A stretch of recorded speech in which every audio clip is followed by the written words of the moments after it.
Good morning, everyone who is in a state where it's still morning, and good afternoon to those that are in a state where it's afternoon. Look, guys, thanks very much for joining us today. This is the first of our series of the Advice Masterclass. So a little bit of background around this. So many of you would know and have seen and given us some great feedback and some comments about the Advice Handbook that we released pretty much on Christmas Eve last year. So what we've done with the Advice Handbook as a part of the rollout of that is we've developed these 3 workshops. So today, because we're talking about our obligations and some of the legalities around FOFA and those type of things, we thought it's probably best to do this one by a webinar. The feedback from the broader group and our network has been that webinars seem to work well for people. Please don't be frightened, everyone. We won't take 2 hours today.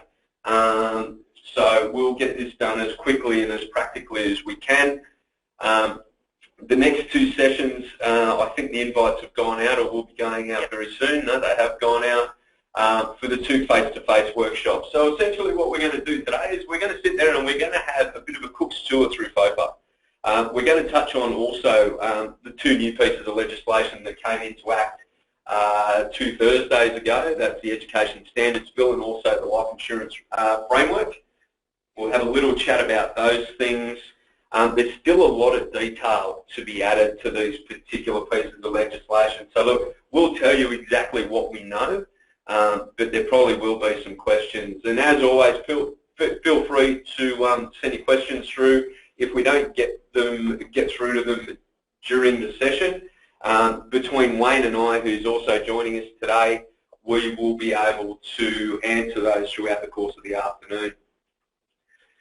So the purpose of the Affinia Advice Masterclass and the Handbook, basically what we're trying to do is reset the standard of what advice is within the Affinia licensee. I suppose from the outset, one of the things that I do want to talk a little bit about is when Wayne and I are going through some of this today, none of this is our interpretation. This is basically just what the law states. And I get that it's really difficult, and it's a massive culture shift in our industry. And, you know, there's a lot of people that have been in this industry doing this for a lot longer than I have. But, you know, when I started in the early 90s, you know, we were always taught a sales mentality, and that's pretty much been turned on its head now. So we basically, if we are going to be personal advice givers, we need to meet the requirements under FOFA.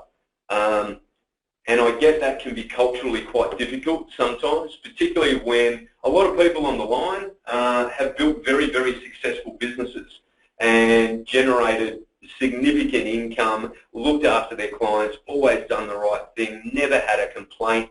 Now all of a sudden we're saying, we've got to do things differently to the way that we used to do them, which actually bred and was the foundation of all that success. So I certainly do empathise that this is a culture shift.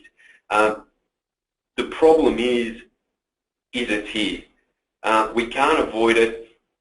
Everything ASIC's doing at the moment, and when we have our face-to-face workshop in another 4 or 5 weeks' time, we'll actually go through all the ASIC actions that have gone on this year. Everything is about FOFA, everything is about cookie cutter, and everything is about best interest. It is such a minefield now, so that's why we thought having the Advice Handbook is an important roadmap for us as a licensee.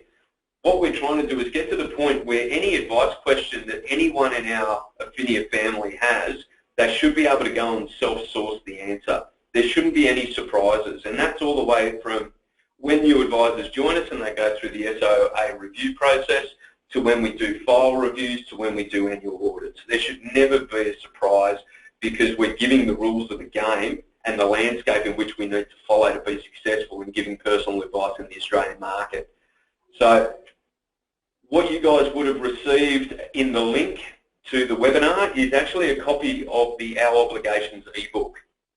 We're going to go through that today, and we're going to click on some of the links and show you how it all actually feeds back through into the Advice Handbook, the Operations Manual, and for those of you with insomnia looking to read up on the Corporations Act and about 40 million regulatory guidelines, there are hot links to all of those as well. So it's a very user-friendly but also a very, very deep and rich source of information. But what we're going to do today is give you what you need to know. As far as anything that other people do outside of that, then have a play around on the ebook.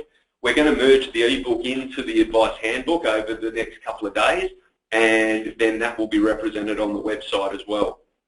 So essentially, one of the things that we're trying to achieve in Affinia is around this whole notion of a culture of compliance. So a culture of compliance is now codified in the international standards or the ISO codes under 19,600. A culture of compliance isn't a compliance manual. It is more about, okay, how do we live and breathe a culture of compliance and make sure that everyone in the Affinia family are around what our obligations are, what the laws are that we've got to work within, and what ASIC are actually doing around giving us hints around what they're looking for from a regulation and an enforcement point of view. So that's a lot of what we've sort of built out over the last 6 to 12 months to give you that no surprise sort of policy. So essentially what we're going to go through over the next 3 series, and also what's in the handbook, is we'll talk about the latest legislative changes. We're going to go through a little bit of best interest today. We're not going to go through the whole shooting match of best interest. We're going to do that the first couple of hours of the face-to-face session, only because it needs to be a more practical conversation. And then in the last of the 3 series of the masterclass, we're going to step through the 6 steps of advice that we've put through the handbook.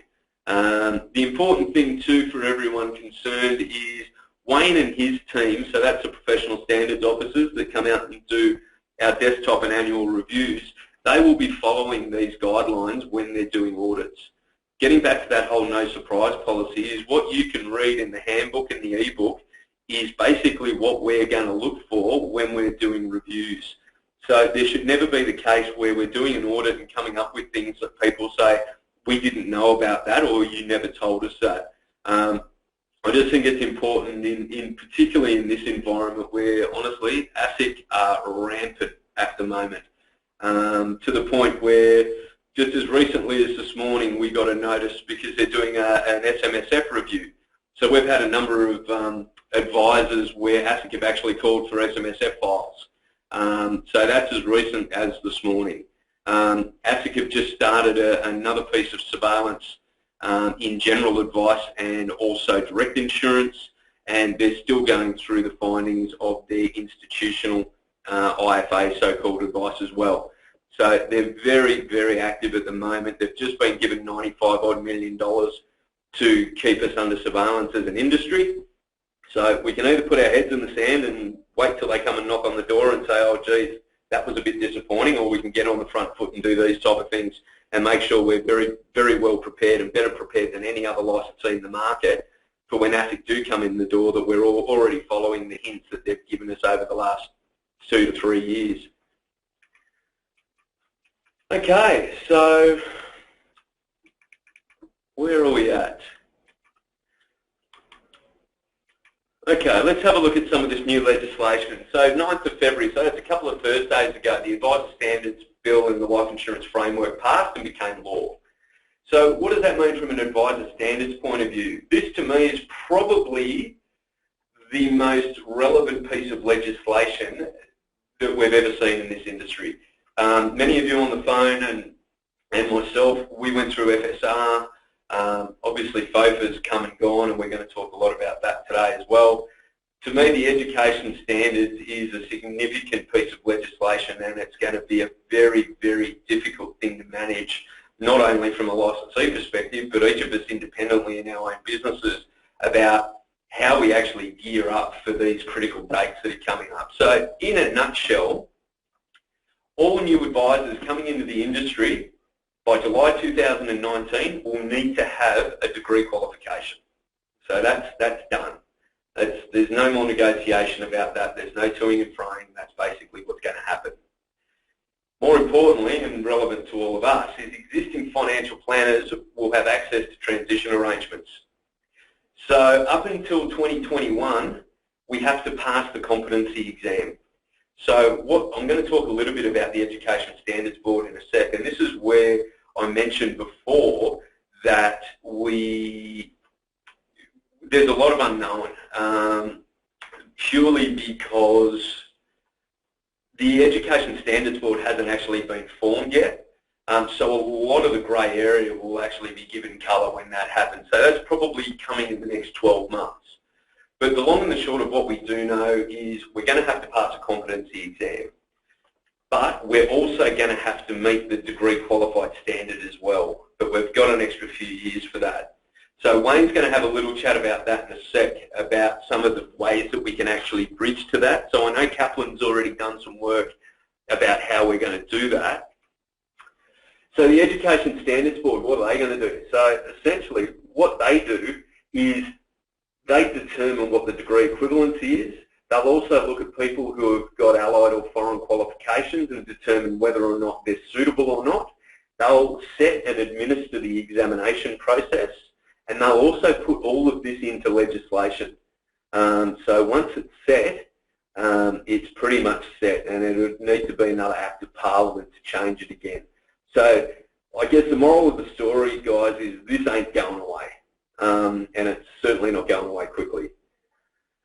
So what I might do at the moment is just pass over to you, Wayne, just to talk through what Kaplan are coming up with around that degree equivalency. You might need to take yourself off mute, Wayne.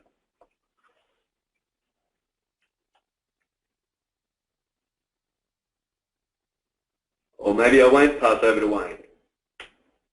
Okay, I'll keep rolling. I don't know where Wayne's gone. So the other piece of legislation that came in on the 9th as well was the life insurance framework. We've talked a lot about the life insurance framework over the last couple of years. There's been an enormous amount of lobbying around this. So essentially what passed was the draft as per introduced to Parliament, so it wasn't really changed that much.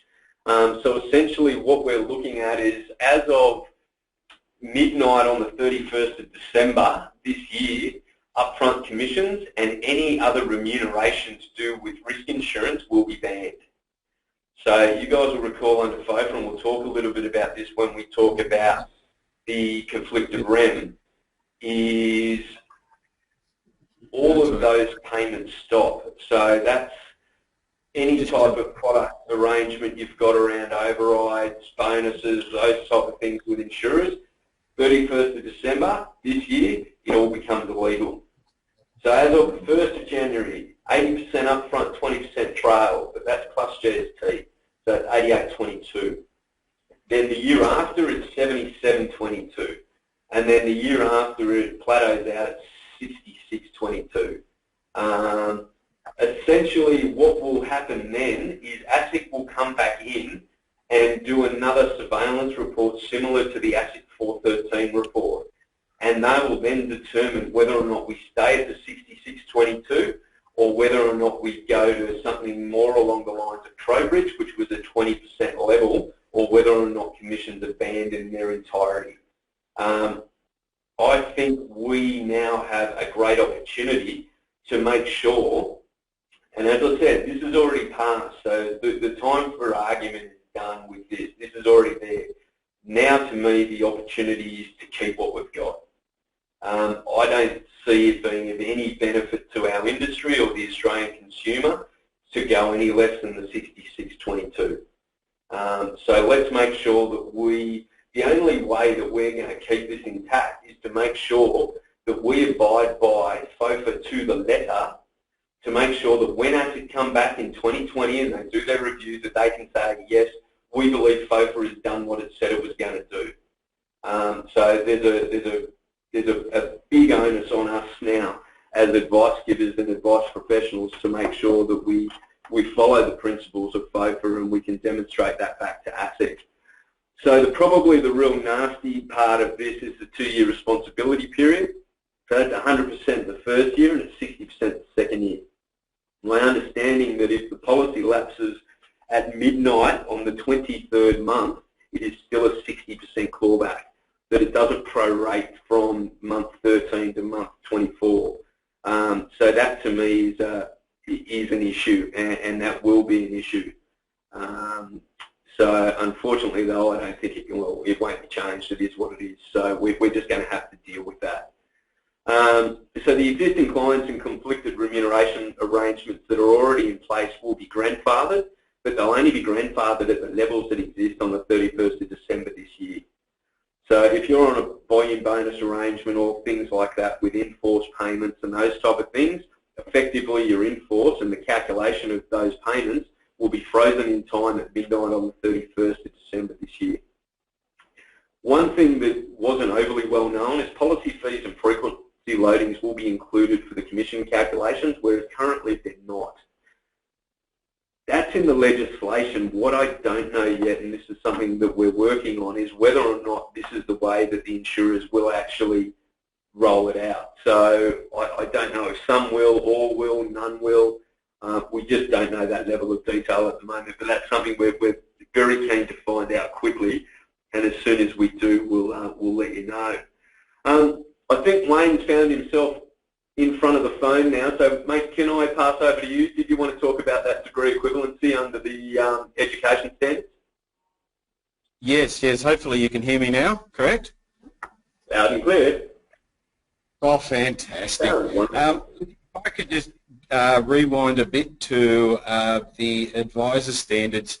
Another consideration that I think needs to be made is if you are thinking of putting a new person on, they not only need to be degree qualified, but they'll have to pass an entrance exam, which will be very similar, if not the same, as the exam that all existing advisors will need to pass. And they'll also need to have what they're calling a professional year. Now, Affinia has already got a mentoring program in place, and that will be adjusted to whatever the requirements are going to be. Although the deadline is January 2024, it's important to understand that that's the date your studies need to be completed. Now, with a busy life, it can be sometimes hard to even just do one subject a semester. Depending on a gap analysis of how much you need to do, I'd strongly suggest that you plan well ahead.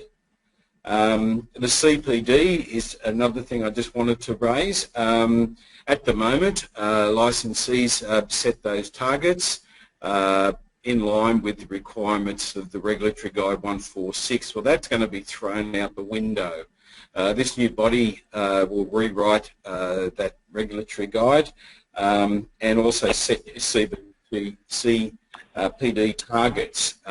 There's also going to be a mandatory requirement on licensees to report advisors who don't meet those targets. The level of qualifications, talking to Kaplan last week, the DFP5 subject, which is the tax subject, can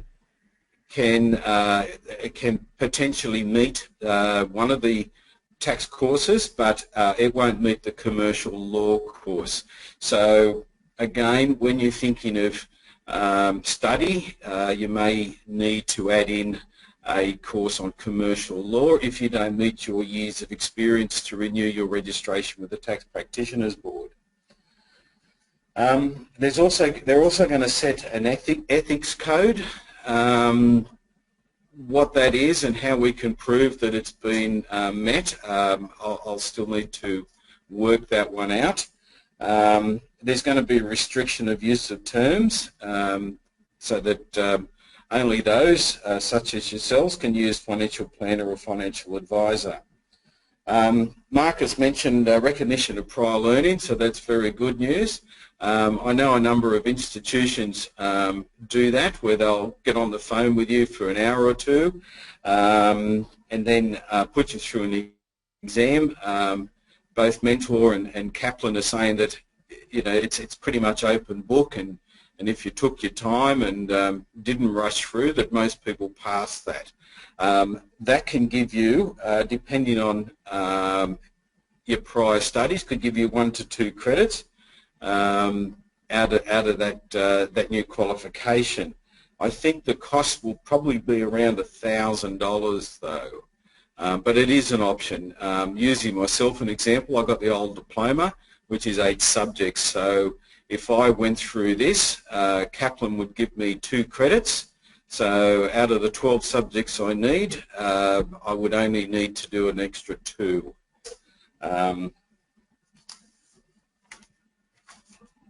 Now from LIF, sorry, I'm doing a bit of catch up. The consideration is that in less than 3 years, revenue from insurance commissions is going to drop by 50%. The ASIC is going to review the industry again, following on from their 2013 review, I think it was. Some of you may or may not be aware that ASIC has already been collecting information from the insurers, that they've compulsorily required insurers to provide information, which means that ASIC are actually going to target who they are. They're also currently doing mystery shopping on top of that.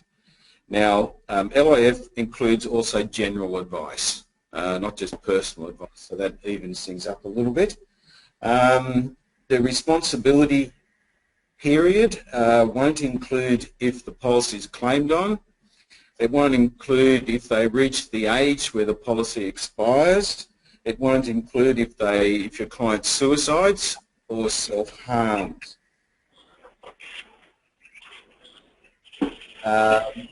There's also the introduction of the Life Insurance Code of Practice.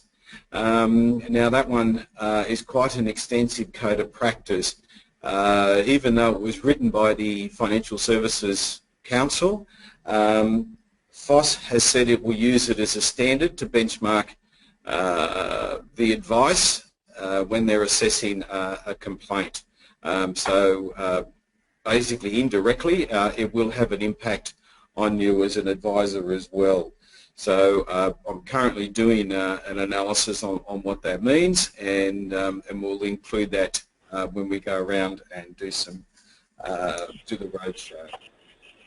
Well, I think I've caught up to you now, Marcus. That's fabulous. Thanks, Wayne. That was real value-adding stuff. Also, thanks everyone for some of the questions that have come in. I just thought we'd take a minute to go through some of those. Yes, we will pay for the subjects that we put on as far as getting everyone to the advanced diploma. If people choose not to turn up to the subjects though that we put on in each state, then that will be at your own cost. But in general, yes, we will make sure that we put them on. Yes, if you are one of the advisors where ASIC have asked for files, we will let you know. So there's no problems there. Let me see.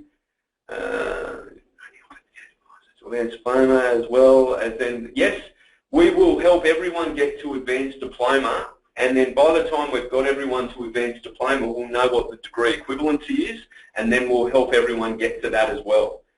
So there won't be any dramas there. We're very, very committed to that.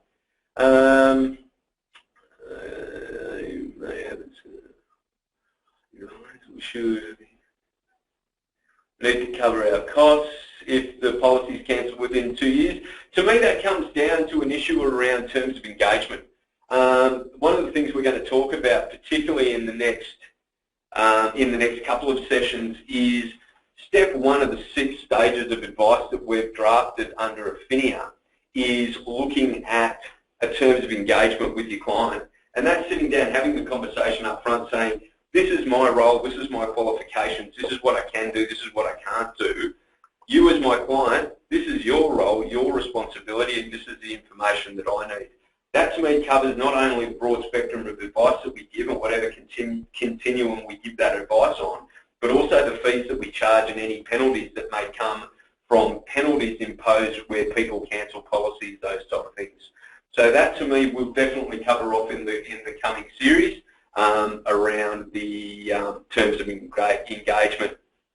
Just to follow on as well around why it's important and why we will put these courses on for you to attend is the cost of doing business as an authorised representative, or as the legislation calls us, relevant provider, is increasing all the time.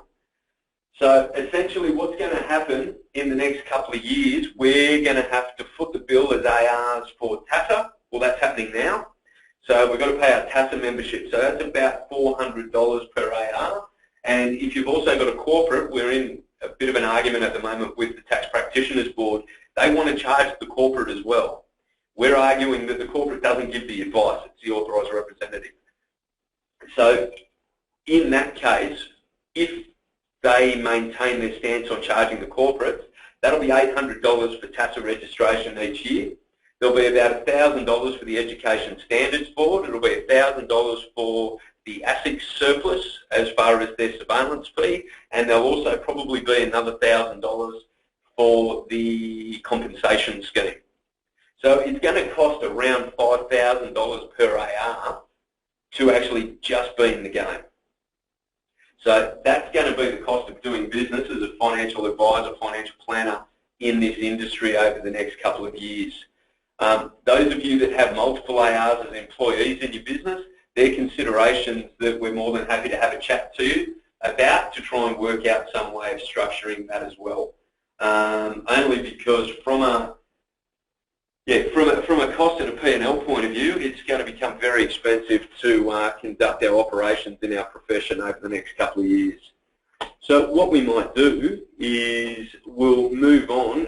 Keep the questions coming, guys, and from time to time we'll swing back and get them answered. And as I said, if we can't get them all answered, then we'll get to them throughout the course of the afternoon. So now we're up to the really exciting part, and this is where Wayne gets supersonically excited because we're talking about FOFA. So essentially, I meet with Peter Kell hopefully about twice a year. I've actually got to catch up with him tomorrow, funnily enough.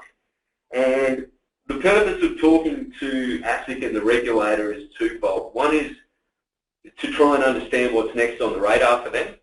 And the other thing is just to get some hints around the type of things that they want to look for. Loud and clear for us as an industry, as personal advice givers, FOFA and best interest is number one, without fail. So there are two types of best interest, and we'll talk about that a little later. And we've got to act in the best interest of the client as per the Corporations Act definition of best interest. So we've really got to make sure that we understand how to do that practically. An interesting point from Peter was if you have a product-led conversation with your client, you cannot act and you cannot meet the best interest duty. And we'll talk and we'll flesh that one out a little bit later because that one was an interesting one. The other thing is just around understanding what FOFA means from a FDS point of view, opt-in point of view. Wayne's going to go through those in a minute. We're going to give you some examples of where opt-in and FDSs have been done incorrectly. There's a significant fine under the regulations for when FDSs are either not issued or issued incorrectly. And they include anything up to $25,000 per breach, plus also the turning off of the fee and the rebating of the client of all the fees that have been paid. We do a great job for our clients. We charge fees because we give them great advice. We should never put ourselves in a position through lack of process or lack of understanding that all of that good work we do for nothing, because all that does is devalue the great work that we do. So we need to make sure that our processes are in place so when we do charge a client a fee, A, we're entitled to that fee, and B, we get to keep it when we get it, because that's really, really important. So let's have a quick look. So this is all part of the ebook that you guys would have. So we're going to have a look at a bit of a FOFA summary. We'll talk about conflicted REM, the risk advice remuneration. We've probably talked about a little bit already because that's all been superseded now under FOFA by the life insurance framework. Asset-based fees we won't talk about, but we will touch on very briefly only because it looks like ASIC will mandate what the maximum asset-based fees will be now. What that is, I don't know. We'll talk a little bit about FDSs, opt-in, or Wayne will anyway, and then we'll finish off with, we'll talk about scaled advice because this is another really interesting topic, and we'll finish off with a bit of best interest. So essentially what the ebook looks like is a really complicated thing that you can see on your screen. So what we've tried to do is make it as interactive as possible. So you'll see all these little active links. So if you ever want to go to something and review an RG or actually have a look at what the Corporations Act actually says, if you click on these links, it will take you either straight to the ASIC website or it will take you to the relevant RGs. The other thing we've got in here too is links through to the Advice Handbook, through to the Advice and Business Excellence Centre and our business rules and guidelines, and also through to the compliance manual and any relevant information in that as well. So what we want the Advice Handbook to be and the Our Obligations ebook is your absolute front end to getting the answer to any question you could possibly have around your obligations from a legal perspective, the practicality of implementing those, the advice process, business rules around what we tolerate and what we don't tolerate as a licensee, and also what's going on in the industry at the moment. So this is effectively dominating how we redesign our website, which hopefully should be launched at the conference in July, where the Advice Handbook and the Our Obligations ebook will basically be front and centre of our website. So as soon as you go on the website, you see the Advice Handbook, and then that can pretty much guide you through to every section that's relevant to giving advice under Affinia. Again, what we're trying to do is give you no surprises. So everything here is what we ordered again. So there's nothing that we're going to make up. There's nothing we're going to invent. If it's here, if you follow it, you'll come out low risk, no problems. I would like to see, as a licensee, that we have no advisors on high and medium risk. That in 12 months, and I think 12 months is a reasonable time frame to roll out the Our Obligations ebook, to roll out the Advice Handbook, to make sure everyone's aware and knows how to use it.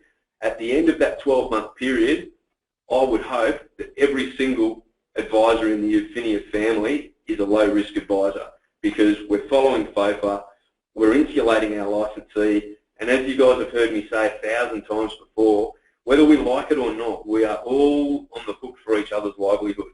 Yours for mine and mine for yours. So if we all follow this and we do the same thing, we'll be okay.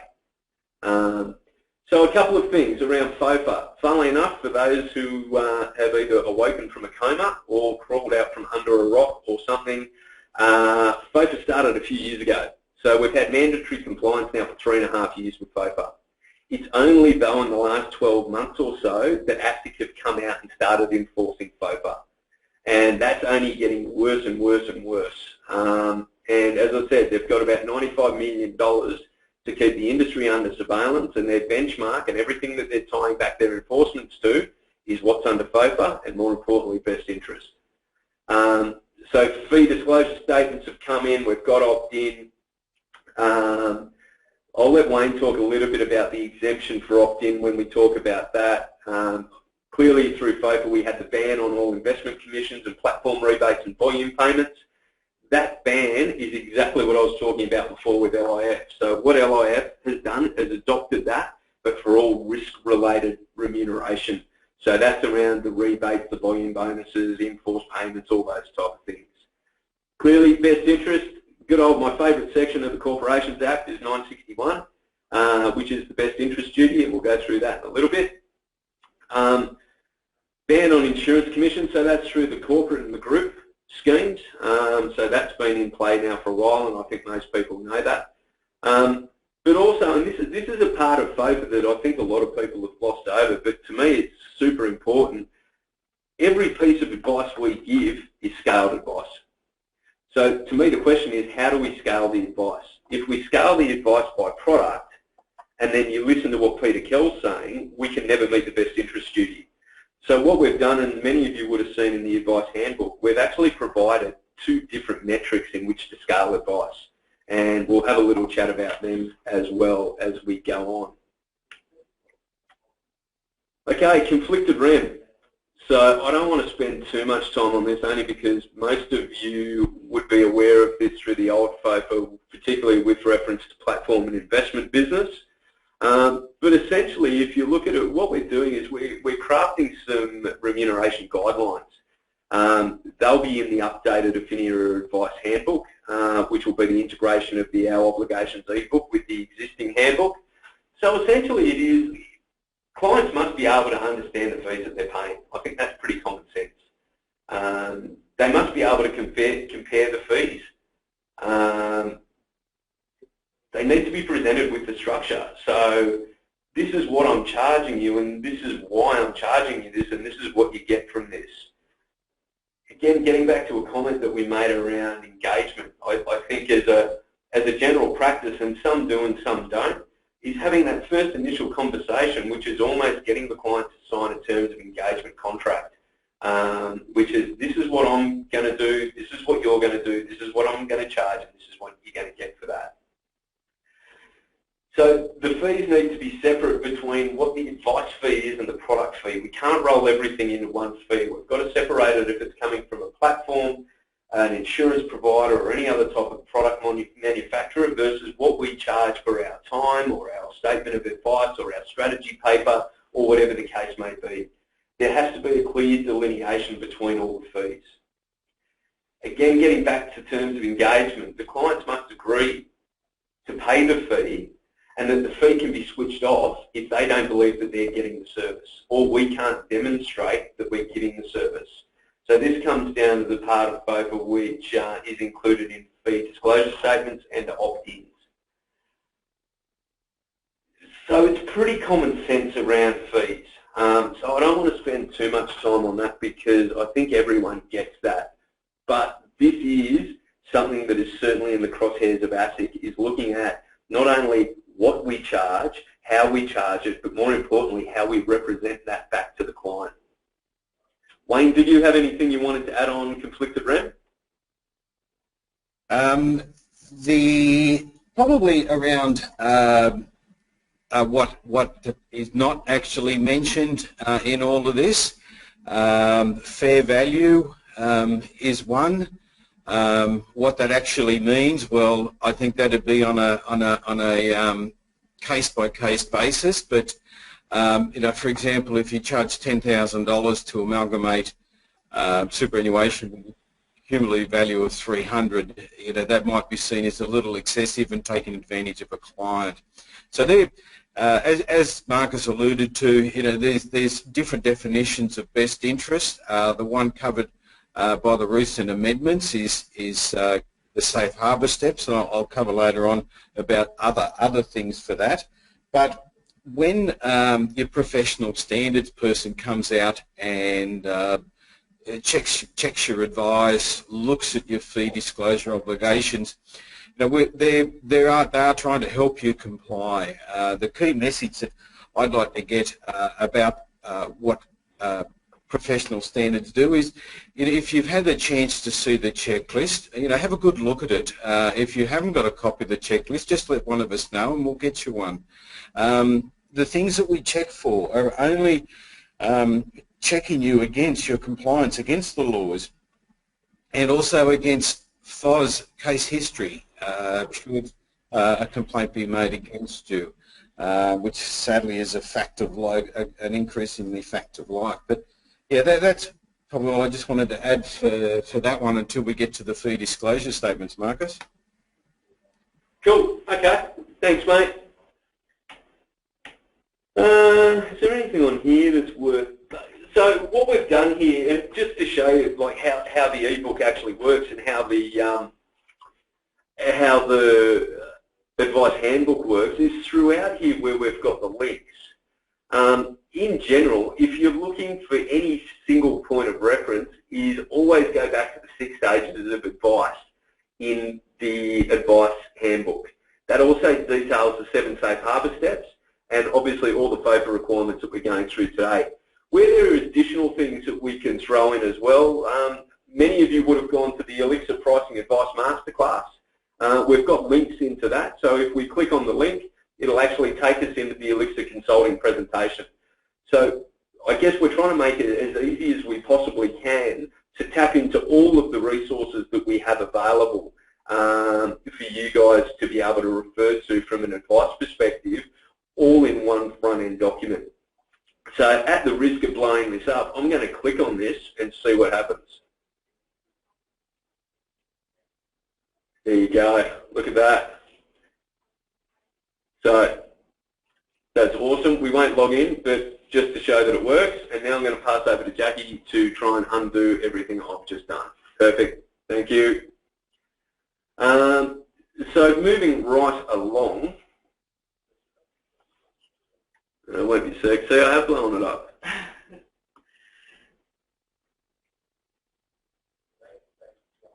Gotta love technology. It's like live television. Yes, I have stuffed it up, haven't I? There we go. Look at that.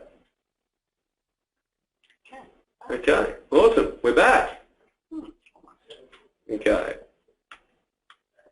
Okay. Okie dokes.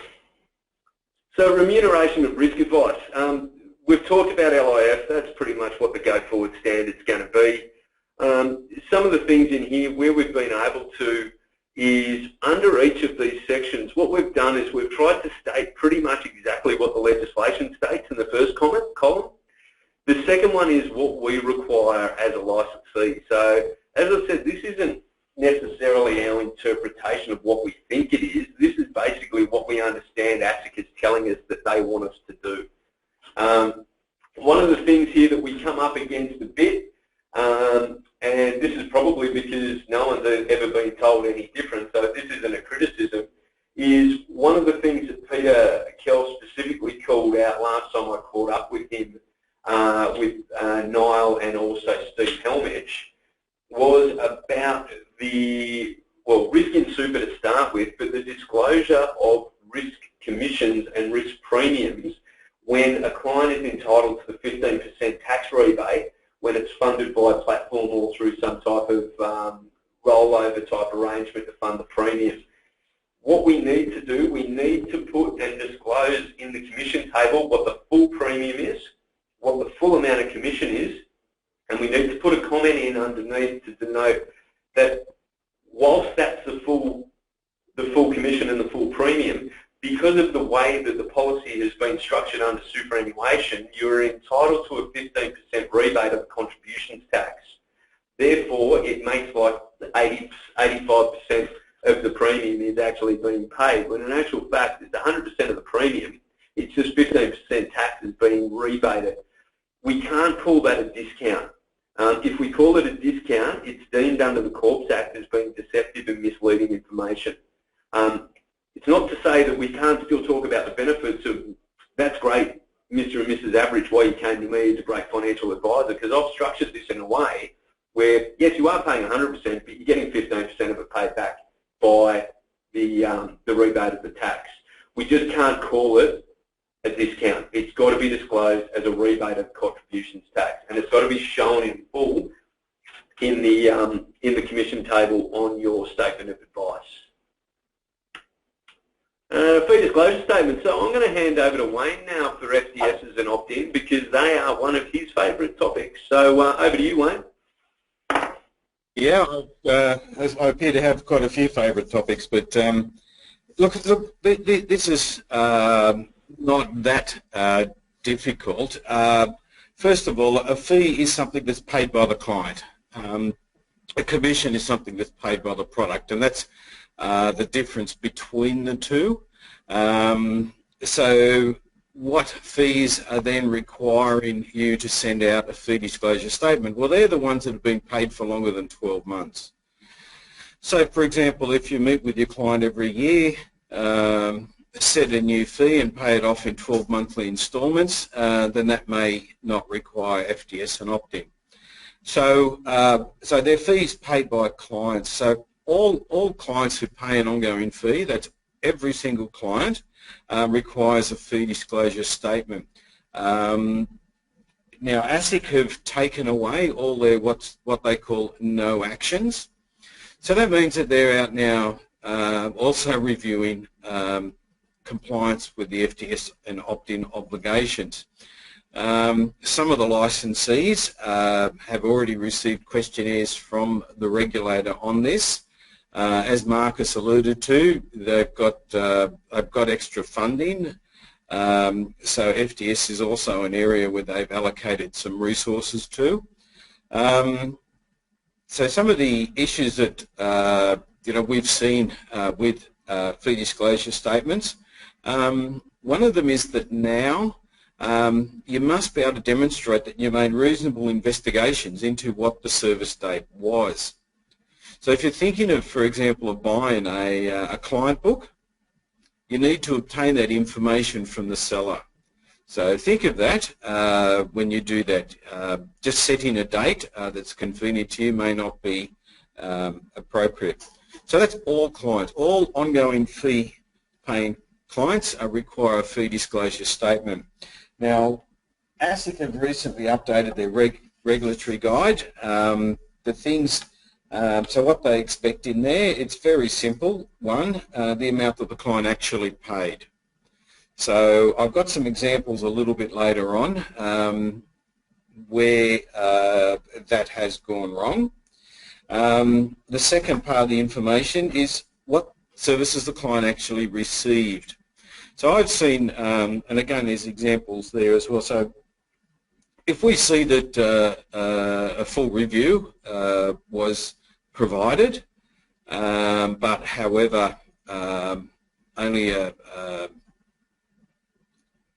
portfolio status report or something like that is then sent out to the client with the current asset allocations, maybe a few economic updates or whatever, that's not a full advice review. So also then talking about best interest, that's actually false and misleading.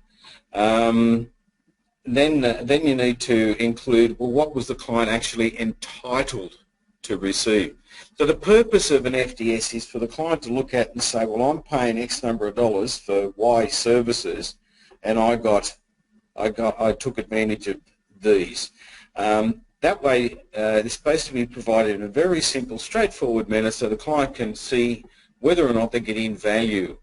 So I mentioned earlier about reasonable fees, and Marcus has mentioned many times about the terms of engagement. Having these things in place, hopefully the client will then get the FDS and go, you know what, my advisor's good value. The opt-in. These are only for post-July 2013 clients. All right, so any new fee-paying clients post-July 13 needs to get a renewal every 2 years. You've been given 60 days to be able to send this notice out, 30 days to get a response back, and then 30 days to turn it off if the response doesn't come back. I was chatting with the FPA a couple of weeks ago. They actually got this wrong. It was supposed to be 60 days for the client to respond, but that's the way it's written. It's 60 days to get it out and 30 days for the client to respond. So that's what it is in there. Jackie, can we move through to the FDS examples?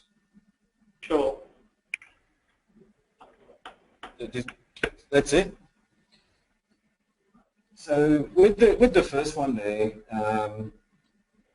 when I looked at this, first of all, it was jointly addressed. Now, by law, your clients are individuals. The same as you shouldn't do a risk profile, one risk profile, you should do two. Technically, there's two strategies. For example, superannuation and life insurance is one name, and the fees paid by both people are probably different. And you can only debit a super fund for services provided directly to that fund, to that member, not for the partner or anyone else like that. So FDSs should be addressed individually. Now in this particular one, there were a number of services that they said were provided when there was no evidence that they were. So that's would be seen as false and misleading information there. Now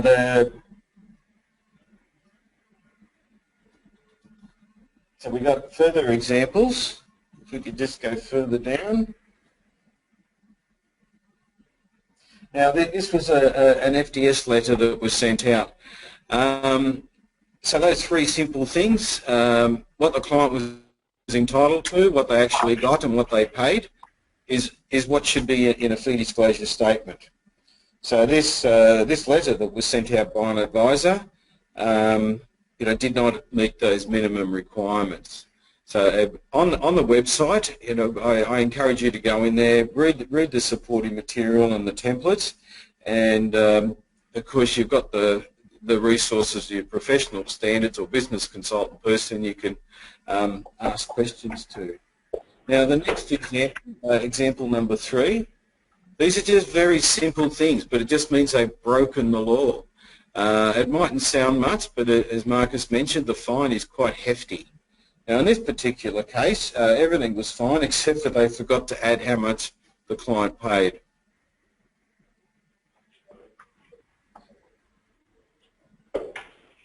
Now the next slide, opt-in. Okay, now there's been a lot of talk about the FPA's code, and if you stick to that code, you don't have to do opt-in. I would suggest that that's a nice piece of marketing by the FPA, because you've still got to get your clients to agree to the ongoing services and payments. What it may do if you follow it is extend the 2-year period to a 3-year period. But it is the FPA code, and to follow it, the FPA would be asking for evidence that you actually follow in the code. So they intend to ask the licensee if the FPA members within their advisors have been following the code. So when I get full details of the code, I'll have to have a look at that and just see what needs to be done. Maybe those of you that are members of the FPA, we just need a few extra boxes for us to tick. But one of the interesting things that the FPA said about their code is that at the moment they're not going to charge advisors to use it. So by making that comment, it would appear that the FPA could use that to generate some revenue for themselves. So just something else to think about for that. But opt-in is about engaging your client, and again, the terms of engagement, there's one on the website. It's only a template, so you can adapt it to your business. But that's something that you can use to engage the client. Did you want to do best interest, Marcus? Oh, I'll give it a crack. Look, one thing, you guys can see the screen where we've got opt-in as well. If you have a look under the Affinia requirements, as per in all of these sections and in the advice handbook, I'm not going to click on it because I blew it up last time. But if you click on these links in real time, obviously not in a webinar, it'll take you through to our FDS guidelines, opt-in guidelines, our frequently asked questions for FDS, which covers what is an ongoing fee arrangement, when do I need to provide an annual FDS, does it work for existing clients, does it work for new clients, are they required for corporate super for employers and employees, what you need to include in the statement. We also give you a, what happens if I get a whole lot sent back to me because they're a return to sender. And also our opt-in renewals, so there's a quick reference guide there of what you need to know, what you need to do, and then importantly it's also got the 2 templates. So everything is here for you to be able to access, to make easy. Obviously everyone now moving to their own tech platforms. There's the opportunity to have FDS and opt-in wizards coded, to have the templates coded. All you've got to do is rip them off our website and you can use them as they sit there, which should make things a lot more streamlined than it has been in the past.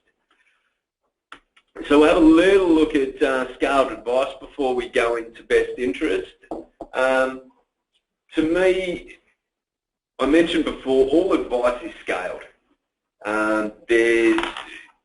The question is whether or not we scale via product or whether or not we scale via client circumstances. So one of the things about scaled advice that we need to be aware of is all personal advice is scaled or limited in scope to some extent. But the same rules around best interest, safe harbour, our obligations, regardless of the scope of the advice, still exists. So it comes down to, okay, well, how do we scale? So when we're looking at scaled advice opportunities, there's a matrix that we've got in the advice handbook, which I believe is in chapter 3, which actually looks at 2 bases of scaling advice. And Jackie's going to hate me because I'm going to ask if we can go into that so I can show everyone what that looks like. So guys, just stand by because I'm going to blow this up again. But whilst I'm blowing this up, there are a couple of questions that have come through. Thank you to the Still Love You Moss. Yep, that's great. Love you all too. That's super. Around level commission and LIF, we're still getting clarity on that. We haven't received the full final LIF bill yet. We've received the standards bill, but we haven't received the full LIF bill yet. For those of you that haven't looked through the advice handbook, this is what it looks like. There was also another question about the ebook and whether or not people should have it. It was attached to the link for the webinar. So everyone on this call would have had access to get into the Our Obligations ebook. If you don't have it or you can't find it or the link's not working for some reason, just send Jackie an email and we'll send it out to you. But either way, it should be on the website by Tuesday, Wednesday next week anyway. So if we go through and we have a look at the handbook and talking about scaled advice, if anyone's interested, and there is the link in the Our Obligations handbook, is a link directly to the Corporations Act, which is, let me see, it is, what is it? It's RG 244. And what it does, there's a table, it's table number 2 in that particular RG, that gives you a really good little checklist around what's scaled advice and what isn't scaled advice. So a couple of things that it does pull out is, in many cases, you can give scaled advice that is more limited in scope. Obviously, the more complex your client's circumstances is, the more complex the advice is going to be. The more simple your client's circumstance is, the more simple the advice is. But it's about changing our vernacular around when we say, I just had a client come to me, he just wants income protection. It's more around, I've just had a client come to me, they're 26 years of age, they've finished university, they've started their full-time job, there's some cash flow risks. As a result of giving them some advice around cash flow, I'm looking to implement an income protection strategy. It's just a different use of the language. Getting back to what ASIC is saying is, if you scale by a product, or if you have product-led conversations with your client, you will not meet best interest duties. So it's about, and what we've put in the handbook, it's about having 2 different sets of criteria for scaling. One is based on a client's circumstance, the other is based on a client's age. And we'll run through a couple of those things as well. But I just wanted to show you here, for those that haven't looked at the advice handbook, actually what it does go through. So we've got our ethical framework, and we talk about that quite seriously, because everything that we have put in our ethical framework all goes back and speaks to best interest, and all of it relates back to FOFA. So we've got a section on best interest, which we'll go through in the second session of these master classes. We talk about record keeping, client engagement. So this is stage 1 of the 6 stages of financial advice, and that's, I'll talk about that a little bit. We provide you access and links to our FSG, the FSG template. Feel free, guys, to have a look at those and see if you can use them as a marketing tool in your own business. We've got the client agreement template there, the anti-money laundering. All our AML forms have got links through the handbook, our FSG requirements, then stage 2 around discovery or fact-finding. So we relate to the various sections of the compliance manual, our fact-find template, our risk tolerance questionnaire, the authority to access information. through stage 3, strategy development. So we've got access and links through to our APL, all of our business guidelines around SMSF, estate planning, gearing, insurance, investment, our investment philosophy, the Morningstar Advisor Centre, our risk profiles, and then there's thousands and thousands of pages of strategy text, strategy flyers for super and non-super, and then various sections of the compliance manual. So obviously we haven't put this in the handbook because it would be the ugliest document in the universe. But what we've done is try and give a really, I suppose, what's the word? We've tried to give a really brief example so everyone gets an idea of what we're trying to talk about, and then just put the links in at the end of each chapter. So if that chapter is actually relevant to you, then you only click on the links that are relevant. So you don't get lumbered with this massive, this is about 3,500 pages if you print it all out, which I have done because I don't like trees. No, I do like trees very much. We printed it out for an example, so we've got a hard copy of it, and it is about 3,500 pages. It fits 2.5 large arch lever folders. There is no point giving you guys that because no one will read it. This is about trying to develop something that everyone will want to use and everyone will use as a relevant resource.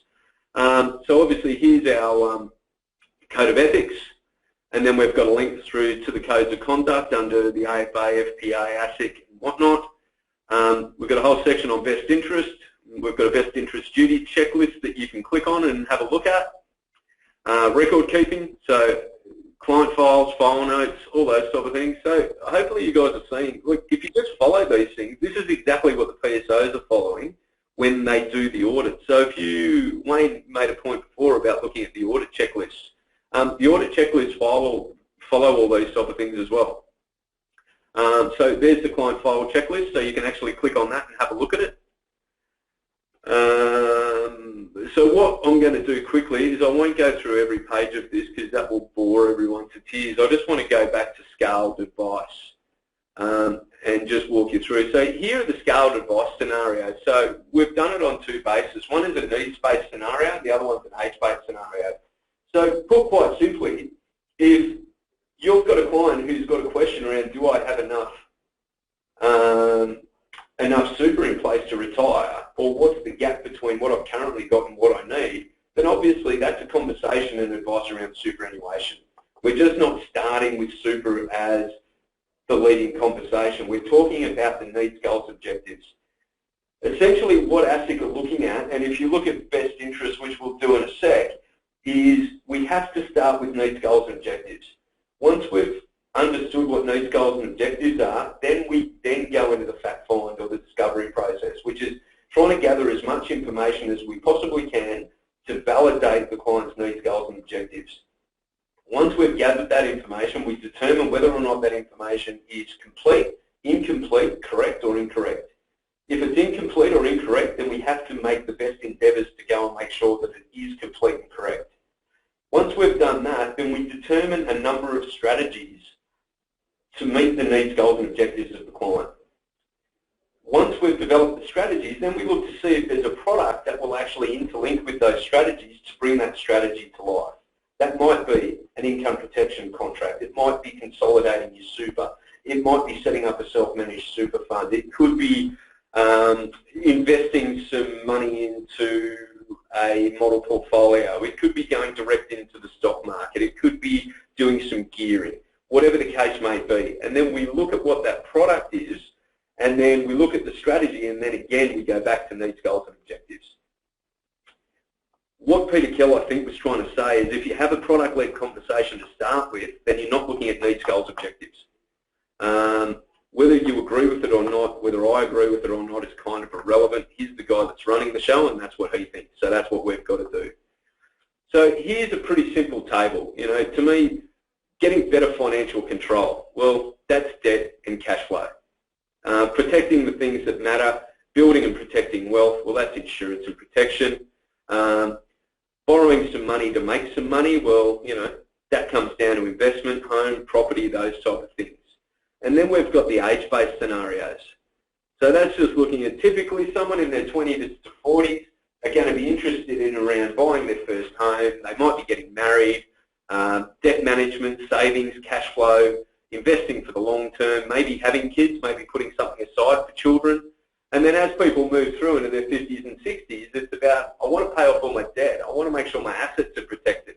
I want to make sure that I've got the right tax strategies in place, because probably at that stage I've either just come off earning the most amount of money that I'm ever going to earn, or I'm currently in that zone where I am earning the most amount of money that I'm ever going to earn. What are my long-term care planning strategies? What's my aged care strategy? What's my retirement strategy? Do I have enough? What are my gaps?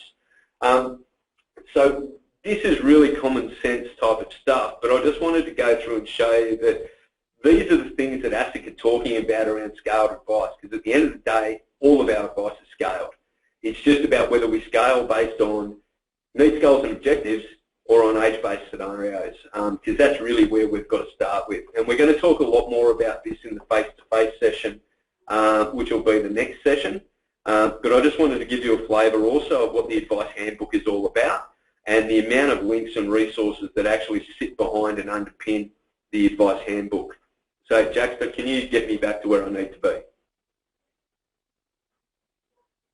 Oh, look at that. That's amazing. Absolutely amazing. So again, when we look at scaled advice, there's plenty of reference tools in here. As I said, there is a very, very ugly piece in the RGs, which is 244. As I said, click on that and have a look at Table 2. It just goes through using your judgment, making sure that we're all aware that our obligations around best interest exist no matter whether it's scaled or non-scaled advice. We adjust our level of inquiries to reflect the nature of the advice being provided. We make sure that we have a triaging system or a filtering system. To me, that's your client engagement. So right at the start, when you're having that engagement conversation with your client, why have you come to see me? And then we can sort of scale based on that as well. What I might do just in the benefit of time is jump into best interests. So I mentioned before about if you look in Affinia's position, really best interest comes down to our ethical lessons. So that's about acting with integrity, because we are placed in a position of trust by our clients, and it's about making sure that we're true to that. Avoiding conflicts of interest. Wayne and I only had this conversation this morning about a different matter. You cannot not be conflicted. Like, you're always conflicted. It's just a matter about being conflicted is fine. We've just got to either manage, avoid, or disclose conflicts. That's all we've got to do. So from that perspective, it's just about making sure that all of those things are actually in our statement of advice, in our terms of engagement with our client. And that, to me, is a great place to put it in that terms of engagement agreement is, hey, here are the conflicts that I'm exposed to. Here's how I've managed them, avoided them, or disclosed them to you. It's a really good upfront conversation, and that can then flow through into the statement of advice as well. About being the trusted advisor and making sure that our clients have all the information they need to make a balanced, well-educated decision about A, their financial future, but more importantly, whether or not they take the advice that we offer. Because if they voluntarily take the advice that we offer, then we've engaged that client, we're able to legitimately charge fees for the good work that we do, and we have a good ongoing advice relationship with clients. And what we'll talk about in the next session as well is about timelining needs, goals and objectives. To me, from a marketing point of view, that is the best way to engage a client from your initial meeting all the way through to basically your death or their death, because there is always an interaction as a financial advisor that we can have in our clients' lives. Whether we like it or not, we're all going to be financial planners. Whether we do holistic planning or not, it doesn't matter. Whether we choose to be a risk specialist, an estate planning specialist, an investment specialist, a super specialist, or a bit of a holistic guy or girl, our qualifications are all going to be exactly the same. So we're going to have to be there anyway. So to me, that opens up, yes, whilst it is a bit of a pain, it does open up some great opportunities for us in our businesses as well. Providing diligent service, being skillful and knowledgeable, well, that's been taken care of for us through the advisor standards. Maintaining confidentiality, having the right systems in place and letting our clients know the information that we gather will only be accessed by the people that need to access it, and it won't be given to other people. There was a survey done recently the number one concern for clients going to financial planners is what was happening to their personal and sensitive information. Because clearly the information that we gather is of a highly personal and sensitive nature. Everything from how much you owe, how much you earn, where your kids go to school, how old they are, medical questionnaires on a personal statement. You know, there's really not much left for the imagination. So it is a concern for our clients. And again, back to the terms of engagement and saying, this is what I'm going to ask you, this is the information I need, and this is what I'm doing with it. And it won't be misused. And then obviously being professional and making sure that not only for ourselves and for Affinia and the Affinia network, and I hope the work that we all do together, we're all about promoting advice. I was quoted in something recently at an FSC conference.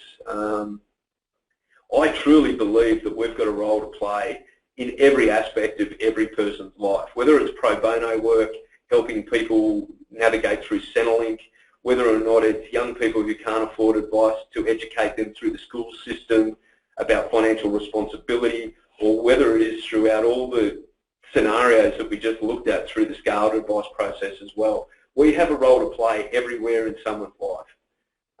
It's just about making sure that we're legitimate and we have validation in doing that, because I honestly do believe once we get through the next year or two, it will be a golden time for us as a profession. So essentially when we get back to the nuts and bolts of best interest, it's about acting in the best interest of the consumer, so putting their interests above ours. I'll let Wayne have a comparison between the two best interest duties. We've raised a couple of times now because it does get confusing, because there are subtle differences between the two of them. But for me, the moral of the story with best interest is we need to be aware of what the 7 safe harbour steps are. We need to road test all of our advice against those. In the advice handbook, there is a checklist that you can use, which is a simple yes-no. And it just follows the 7 steps to safe harbour. To me, if we disclose, manage and avoid any conflicts that we're exposed to, if we always relate back to needs, goals, objectives, not product, not revenue, not anything, needs, goals and objectives, and if we can demonstrate that we've made a material and measurable positive outcome for our clients, then we'll never go wrong with best interest. So Wayne, would you like to take it from there?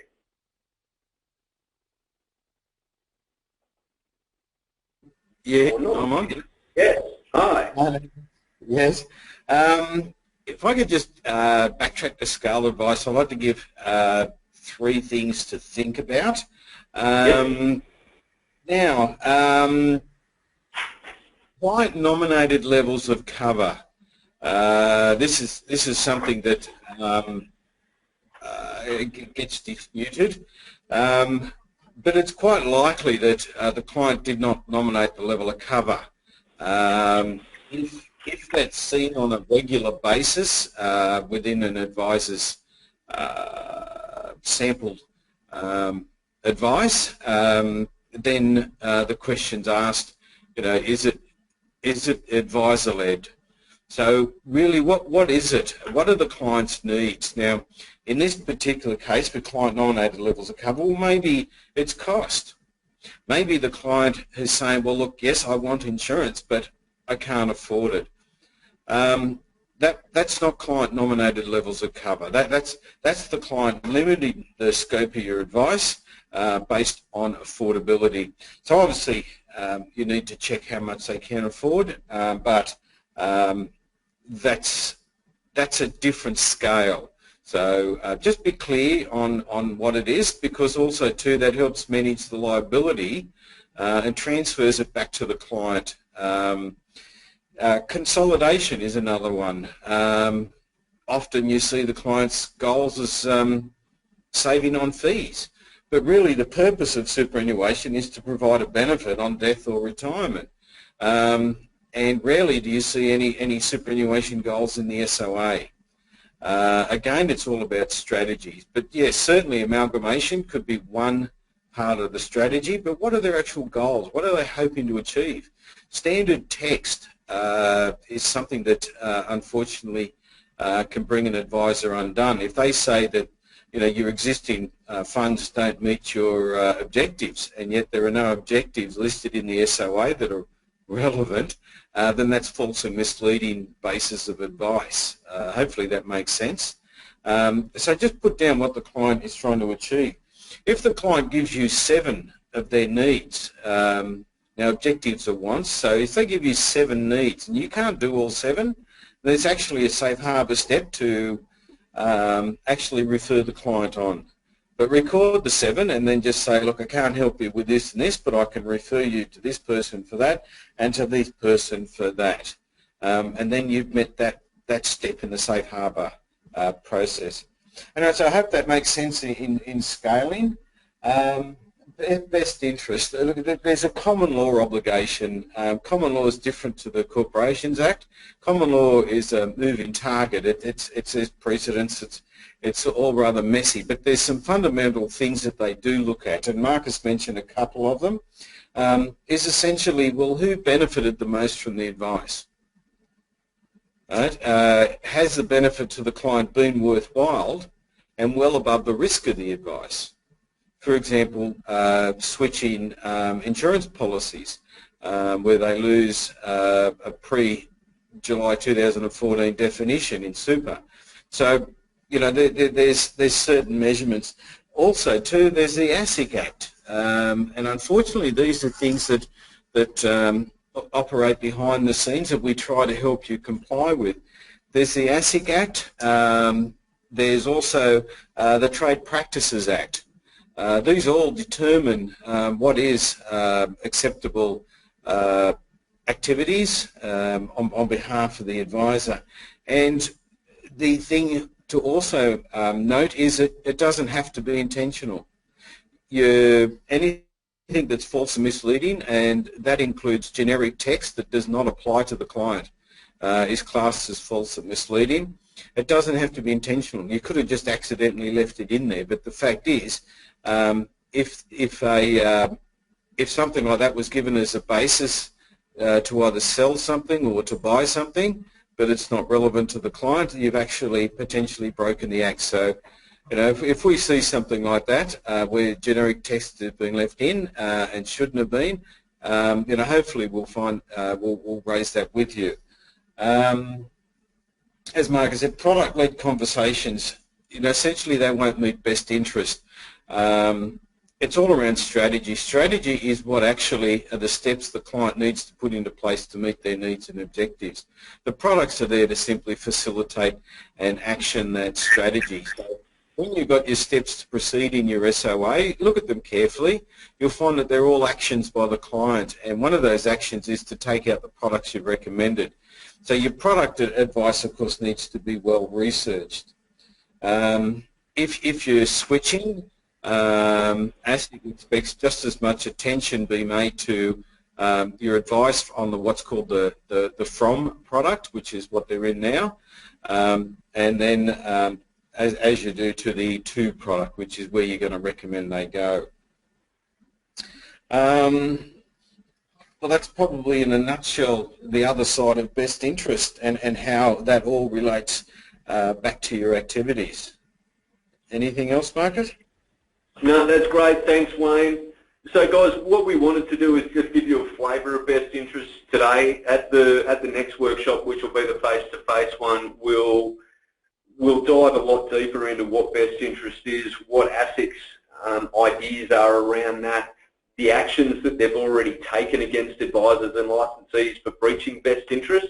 But more importantly, we'll go through the practical steps around what is safe harbour, how do we make sure that we temperature check our advice to make sure we do actually meet best interest, and go through some more of the practicalities. We'll also go through a case study as well. I just thought I'd take a minute or so just to answer some questions that have come through, and then we will let you get on with your day. Hopefully you've found this useful. As I said, the ebook you should all have a copy of now. If you don't, let us know. We'll send it to you. But either way, it should be intermeshed with the advice handbook by early next week. So I would encourage you, when that goes out, we will send an email alert to say that it's been updated. I would encourage you to get on and have a play, because there's going to be a whole lot of stuff in here that we've missed, not thought about, that you guys have not missed and have thought about that we need to add in. So let's make this as comprehensive as we can, so we've all got a really clear framework in which to work within, to not only represent ourselves and our business and our clients, but also representing Affinia as well, that when ASIC do come and knock on the door, and honestly guys, they will, and it'll probably be this year, if not next year. They've gone through the top tier licensees around the big MLCs, the AMPs, those type of groups. They're now in the second tier, which is your pseudo-independents and some of your larger independents, and that's where they're sort of focusing their attention on now, and that puts us fairly and squarely in the crosshairs as well. So a couple of quick, although the risk-related remuneration will be deemed conflicted as per the conflicted remuneration under FOFA, charging clients for advice, assuming the advice does not go through, is that considered conflicted? No, it's not. If you're provided the advice, and from an engagement point of view, your clients are aware of what you were going to provide them and what you were going to charge, if they choose to walk away but still accept the advice and make that choice that I don't want to go ahead with that, that isn't conflicted remuneration. The level comms thing, I think we didn't answer, but we answered the best we could, which is we'll find out when we get a full copy of the LIF bill. Should I have a copy of the e-book? Yes, you should. Study date. We do opt-in every 12 months. Is that okay? Yeah, it is okay. You can send out opt-in notices every 12 months with your FDSs. It does probably give your clients some extra paperwork that may confuse them. Given that the Act only requires opt-in to be done every 2 years, you could probably streamline a bit of your back office. If you choose to do it every 12 months, that's up to you. I think if you just have it keyed into or hard-coded into your software that it automatically springs up every second anniversary, it's probably a lot more efficient. Someone just said hi, Marcus, so I'd just like to say a big hi back. Thanks. Is the audit checklist available to advisors? Yes, it is. If you go through the e-book, the handbook, you'll see a link. I think it's in Chapter 1 or Chapter 2. You'll be able to have a play around with that. I have a question about the education requirements. I was planning on enrolling into the ADFP in July with Kaplan. Would you recommend this? Yes, I would. If you want to do it faster than what we're going to roll it out, or we will be rolling it out over the next 2 years, so you're more than happy to swing on board with that. I was a little unclear about Affinia's role in assisting advisors to obtain their ADF. Okay, so basically what we were saying around qualifications is we will try and get everyone first to diploma level, and then once we've got everyone there, we'll start rolling out the ADFP subjects, and then we'll provide the roadmaps that Wayne explained through Kaplan and the other providers to be able to use your recognised past learning to get credits for the other subjects. And then over the next 2 years, our goal is to get everyone to advanced diploma. Once we're there, it'll be pretty clear, well, it should be clear from the Advisor Standards Board what the equivalency is going to be. Once that's decided, then our next journey is let's get everyone to the degree equivalency as well. So that's our commitment around what our role is around education. Discovery, Chapter 6, Stage 2 discovery, won't all of our advice be scaled if there are sections of the fact find that are non-relevant, first one way down? Yes, exactly. That's exactly the point that we were making is, in essence, almost all advice is scaled. And where advice is scaled, and that is engaged and agreed with the client, and it's done based on needs or age or objectives, then that to me is, if there are sections of the fact find that aren't relevant, then you don't need to ask them, but you just need to note on the fact find that they're not relevant, why they're not relevant.